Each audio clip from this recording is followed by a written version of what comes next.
ဒီပါကျွန်တော်တကောက်လိုက်ကတ်နော်ဘာပြမလဲဆိုတော့ဒီခေါက်ကဘာပြမလဲဆိုတော့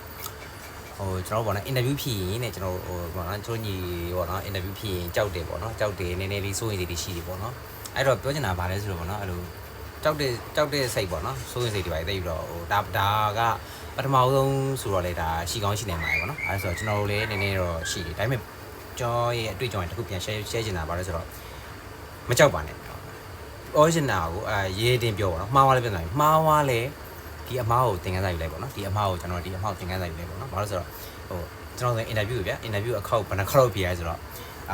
first interview second interview အဲ့ဒါကိုမှဘယ်နှခါလောက်ပြရဆိုတော့ interview ကို4က5ကလောက်လူတစ်ပွားတော့ဗောနော်4က5ကလောက်တော့4က5ကလောက်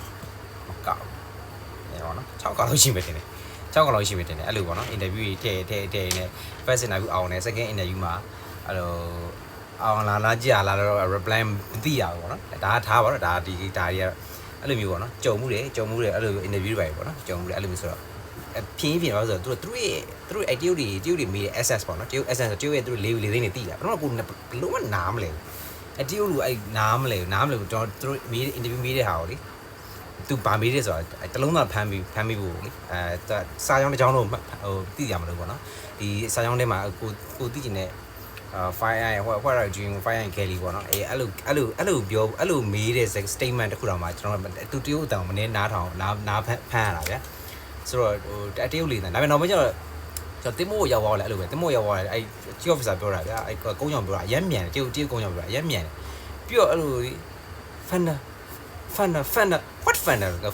fan တော့ပေါင်တာပြောတာပေါင်တာဂျုံမဟုတ်ပေါင်တာပြောတာပေါင်အဲ့တော့ fan what fan အဲ့လိုမျိုးပေါ့နော်အဲ့ညာ apple လို့ပြောတယ် apple လို့ပြောတာကောဘာလို့ဆိုတော့ apple ဗျာ apple လို့ပြောလိုက်အမှု apple မဟုတ်တော့ဟိုပါလေဟို apple လို့မဟုတ်တော့ဟိုပါလေ huffle ဖြစ် huffle ဆိုပါ handphone လာပေါ့နော် huffle မဟုတ်ဘူးအဲ့ဒါ apple ပြောတယ်ပြီးတော့မှ apple ဆို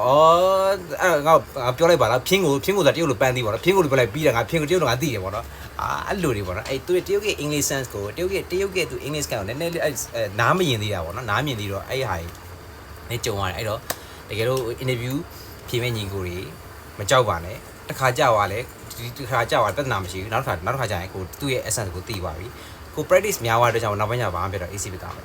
သူမေးတဲ့သူဒီ interview မှာဘာတွေမိတက်လဲပေါ့နော်အဲ့ဒါသိသွားလိမ့်မယ်အဲ့တော့အမကြောက်ပါနဲ့အမားကနေကိုသင်ခန်းစာယူလိုက်ပေါ့နော်အဲ့ဒါပြောချင်ပါတယ် bye bye